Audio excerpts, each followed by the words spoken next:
Assalamualaikum everyone, this is Sana Khan. I'm working as a Chief Inspiration Officer at Hospital. आज podcast की एक बहुत ही interesting episode के साथ दोबारा आपकी खिदमत में हाजिर है। मेरे साथ आज एक ऐसी शख्सियत मौजूद हैं जिन्होंने ना सिर्फ पाकिस्तान में बल्कि पूरी दुनिया में पाकिस्तान का भी नाम रोशन किया है। एक ऐसी डोमेन से ताल्लुक़ रखती हैं जिसको हम बहुत ही ईजी लेते हैं, बहुत इसको लाइट लेते हैं, बहुत फॉर ग्रांटेड लेते हैं और मोस्ट ऑफ द टाइम्स जब तक हमारी हेल्थ बहुत ज़्यादा डिटेरियोरेट और डैमेज नहीं हो जाती तब तक हम फिटनेस, लाइफस्टाइल मॉडिफिकेशन और अपने आप को हेल्दी एक्टिव रखने के लिए कोई काम नहीं कर रहे होते। आज की शख्सियत को यहाँ बुलाने का मकसद भी यही है कि आपको थोड़ी सी इन्फॉर्मेशन दे सकें, थोड़ा इंसाइट दे सकें कि वो करती क्या है और वो क्यों कर रही हैं जो भी वो कर रही है। मेरे साथ मौजूद है स्टूडियो में सुलाफे नकवी, जो कि एक फिटनेस एक्सपर्ट हैं, कॉर्पोरेट ट्रेनर भी हैं और गिनेस वर्ल्ड रिकॉर्ड होल्डर भी हैं। हम रिकॉर्ड होल्डर के बारे में बात करेंगे कि क्या था और कितना बड़ा चैलेंज था, मोटिवेशन क्या थी इसको करने की। सबसे पहले thank you so much for joining us Sulafe. Thank you so much for having me. I'm really honored. Great. So good to have somebody who's that passionate in life and doing something for Pakistan, making Pakistanis proud, making me proud. Having you here is a great pleasure. तो सबसे पहले let's talk about the world record. क्या था, कैसे बनाया, motivation क्या थी? World record जो था वो पंचेस का है, मैक्सिमम पंचेस इन 1 आवर, और वो है 18,983। ग्रेट। और ये बात मैं बहुत जगह बता चुकी हूँ कि असल में वो 21,000 पंचेस थे। आप जब क्लेम करते हैं तो वो कम पर करते हैं। अच्छा। वो चीज़ हुई और एक्सीडेंटली हुई। लफ्ज़ हम एक्सीडेंटली बोलते हैं लेकिन लाइफ में कोई चीज़ इत्तेफाक नहीं होती। मैं मार्शल आर्ट सीख रही थी और लोगों को सेल्फ डिफेंस सिखा भी रही थी। राइट। मैंने कहा लाइफ में कोई ना आपको मौका नहीं छोड़ना इस चीज़ का, या स्टोरी बना के लोगों को बताना कि ओ गॉड हरास किया जाता है। आई वाज लाइक मुझे फिर सीखना भी है, सिखाना भी है लोगों को, तो मेरा ओरा इससे मजबूत दिखेगा। उस दौरान ही मुझे मशवरा दिया गया कि आप ऐसा करें, आप ब्रैकेट बना लें। मुझे लगा मजाक है। मैंने अटेम्प्ट की और वो चीज़ हो गई। Great. अब वो पंचेस जब बताए गए तो मुझे खुद यकीन नहीं आ रहा था, बिकॉज जब मैं स्पीड पंचिंग करती थी तो मेरे पंचेस की जो स्पीड थी वो 1 सेकंड के अंदर 7 पंचेस थे। तो वो कहते थे कि ये अनबिलीवेबल सी चीज़ है, अगर 1 आवर के लिए किया जाए तो ये तो आप काफ़ी अच्छे मार्जिन से इस चीज़ को बीट कर सकते हो। एक्चुअली बीट नहीं किया तो मैंने सेट किया हुआ इस रैकेट को। अब मोटिवेशन उसके अंदर सबसे बड़ी जो मैं कहती हूँ मेरी फैमिली और मेरी मम्मी, क्योंकि उनको मैंने हमेशा देखा है मजबूत, एक स्ट्रॉन्ग वुमन। उन्होंने हमेशा कहा कि बेटा मर्द की तरह नहीं हो आप, मर्द का एक अपना मकाम है।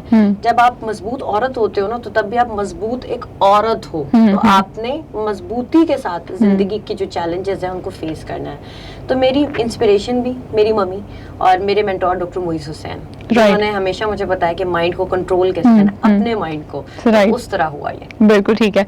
अच्छा, इनके इंट्रोडक्शन में एक बात बताना मैं बिल्कुल भूल गई, ये माइंड साइंसेज एक्सपर्ट भी हैं और ऑब्वियसली इस वर्ल्ड रिकॉर्ड के अलावा इनके क्रेडिट पे इतनी बेशुमार चीज़ें हैं कि अगर आप लिखने बैठेंगे तो obviously it's gonna be a task for a while. तो सुलाफे से ये पूछते हैं कि इस चीज़ के अलावा क्या करती हैं ज़िंदगी में, और पाकिस्तान में ख़ास तौर पर इन चीज़ों को बहुत फॉर ग्रांटेड लिया जाता है।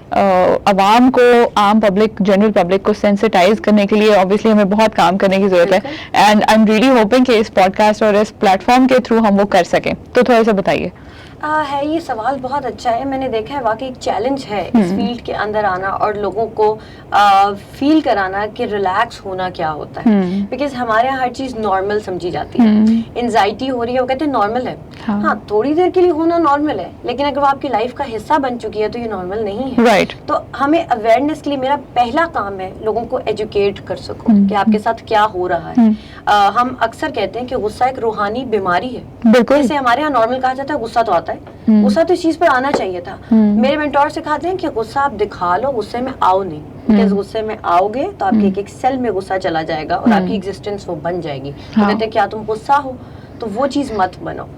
तो सोसाइटी में सबसे पहले जो मैं चाहती हूँ रोल अदा करने की कोशिश कर रही हूँ, मैं चाहती हूँ एजुकेट करूँ लोगों को इस हवाले से। चैलेंज डेफिनेटली ये है बिकॉज लोगों को समझाना और उस चीज़ पर लेकर आना, बट अल्हम्दुलिल्लाह आहिस्ता आहिस्ता लोग उसको अंडरस्टैंड करना शुरू हो गए। अब ये है कि लोग जानना शुरू हो गए अल्फाज के बारे में। कई दफ़ा वो हमें आके बता रहे होते कि ये टर्म है, ये इस तरह एंजाइटी होती है, स्ट्रेस होता है, क्या ये डिप्रेशन है या नहीं है, बिकॉज हर छोटी छोटी बात पे लोग कहते हैं डिप्रेशन में चले गए।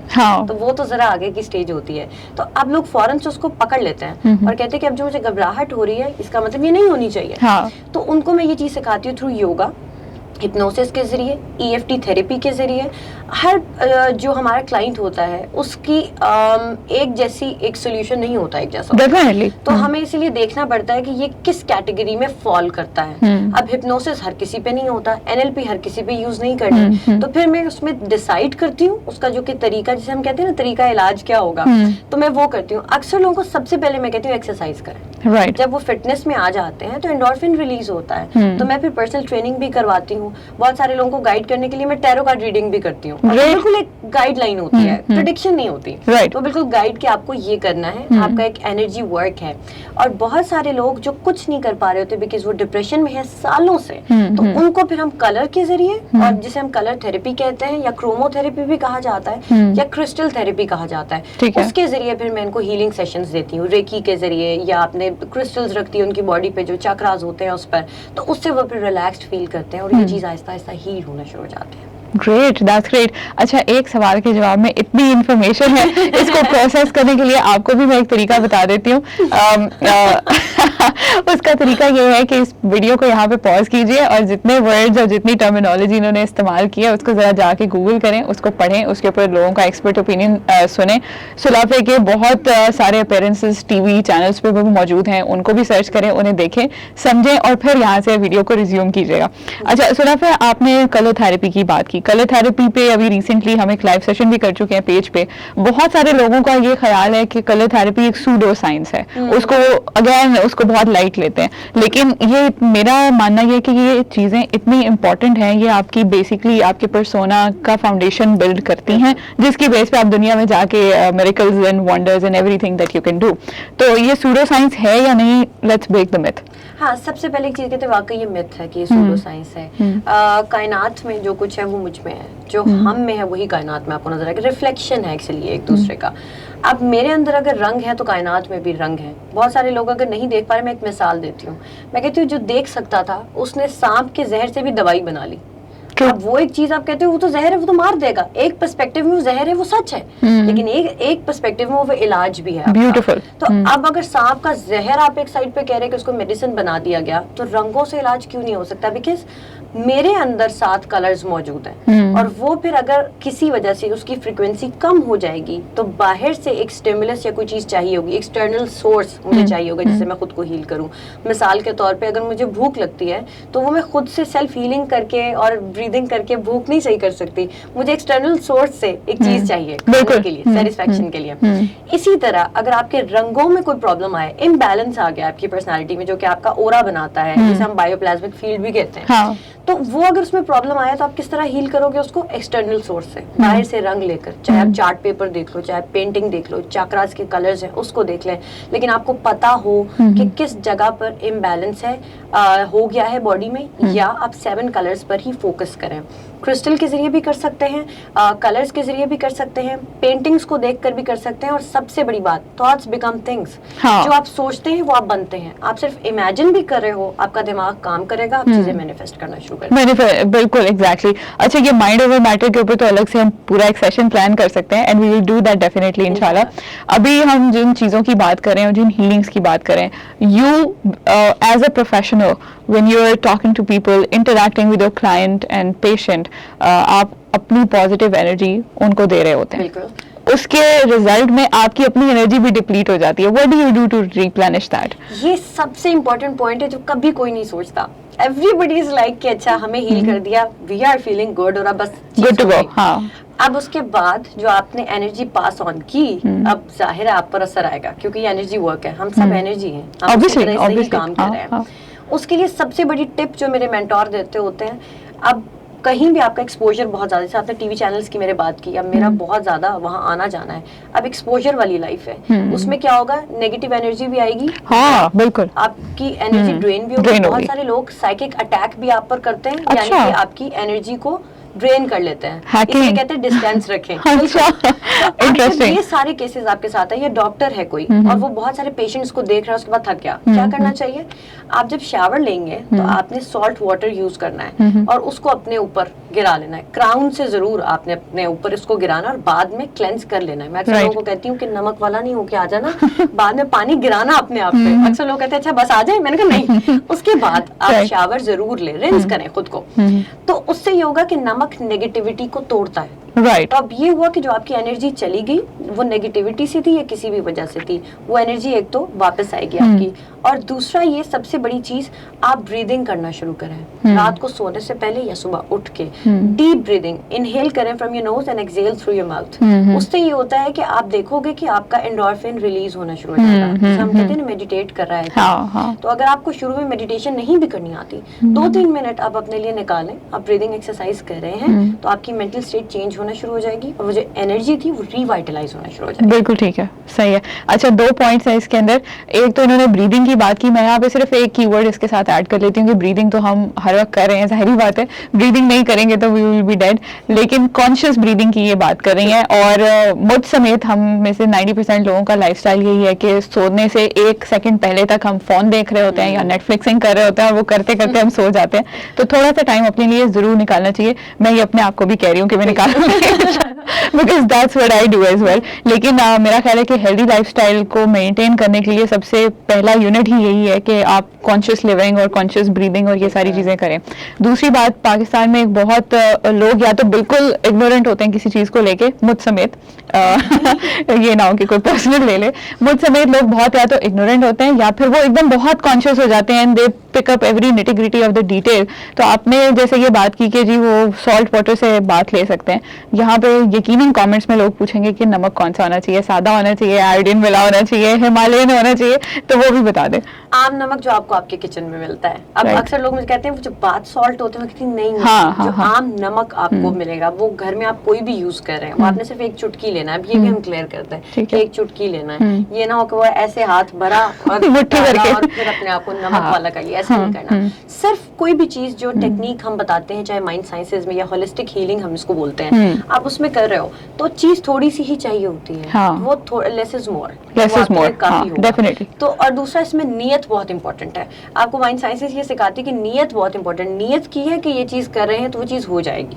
आपने manifest, amazing, oh my god, I have to stop here, this is amazing. I'm gonna end the podcast on this extremely positive note. Although के religion और politics को मैं कभी भी discuss नहीं करती podcast में, लेकिन हम अपने religion wise भी यही सीखते हैं कि अमाल का, actions का दारोमदार नीयत के ऊपर है। तो साइंस, चाहे वो जिस भी तरह की साइंस है, वो हमेशा इस चीज़ को endorse ही करेगी। मेरा ख्याल है ये इतनी खूबसूरत बात है कि इसके बाद मेरे पास अल्फाज नहीं है। सिर्फ एक आखिरी सवाल करूंगी, हम एनर्जीज की बात कर रहे हैं, हम वाइब्स की, ऑराज की बात कर रहे हैं, ये बताएं कि जिंदगी में जितना कुछ माशाल्लाह इतनी यंग एज में आपने इतना कुछ लर्न किया, अचीव किया, ये लर्निंग का जो मोटिवेशन है या जो पैशन है, इसके लिए कोई एक ऐसी स्किल बता दें जो हमारे ऑडियंस के लिए हेल्पफुल हो कि लर्निंग करनी है और लाइफ लॉन्ग लर्निंग करनी है तो क्या होना चाहिए उनके अंदर। मैं हमेशा ये कहती हूँ कि आप कभी भी अक्सर लोग कहते हैं कि मुझे सब आता है, जिस वक्त आप ये कह देते हैं आपकी ग्रोथ रुक जाती है।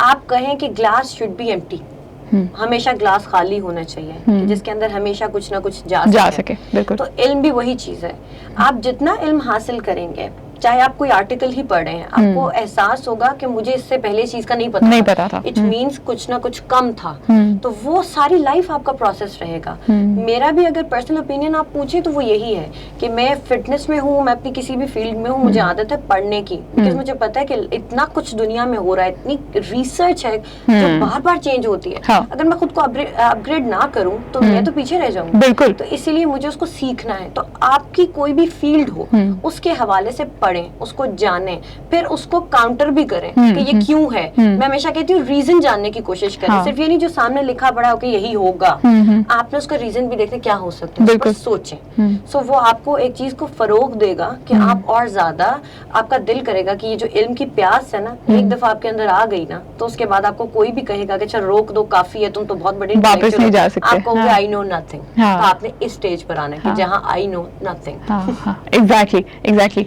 जैसे तो मैं अक्सर मेरा जो नोटिस बोर्ड है रूम में, वहाँ पे मैंने अक्सर यही लिखा होता है अपने आप को सबसे पहले रिमाइंड कराने के लिए कि it's the tragedy of the world that the less a man knows the more sure he is that he knows everything. तो हमेशा लर्निंग का, रिसर्च का, सेल्फ रिसर्च का, रीडिंग का जो पैशन है उसको कभी मरने नहीं देना चाहिए। इसी नोट के ऊपर हम एक बहुत ही इंफॉर्मेटिव, खूबसूरत गेस्ट के साथ खूबसूरत गुफ्तगू का इख्तिताम कर रहे हैं।